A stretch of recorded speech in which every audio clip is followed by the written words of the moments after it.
Vaginal births are out and surgical births are in. So yay, science!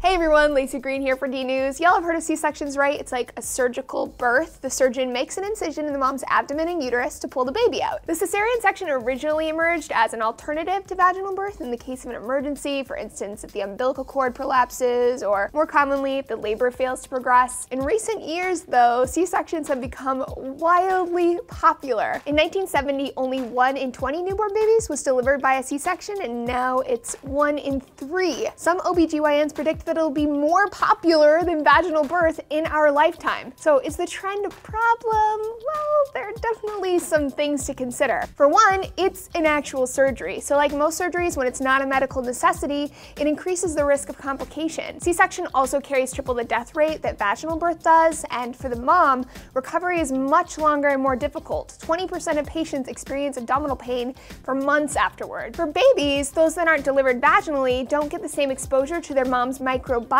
C-section babies have markedly fewer good gut bacteria, and they're at a higher risk of allergies, asthma, and poor health later in life. It's also the case that more than a third of C-sections in the US are performed too early. Of course, premature birth is a health risk as well. So why have C-sections become so popular then? Well, one big factor is they're very efficient. Doctors may find it more efficient to make an incision and pull the baby out than to have to guide the baby through the vaginal canal. Birth is also easier scheduling-wise if you can just set a date and put it on the calendar. It helps doctors to run a tighter schedule, and patients might feel more in control. It's also worth noting that one study found unplanned C-sections spike right around the end of the workday, between 3 and 4 p.m. I actually know a woman who was pressured by her doctor, and he told her straight up that he had dinner plans later. Still, probably the largest force driving an increase in C-sections is that a while back, a handful of studies found that giving vaginal birth to another baby after a C-section may increase the chance that your uterus will rupture. However, more recent studies question the findings and found that this is the case for less than 1% of women. So in response to the trend, the American College for OBGYNs and the Society for Maternal Fetal Medicine are calling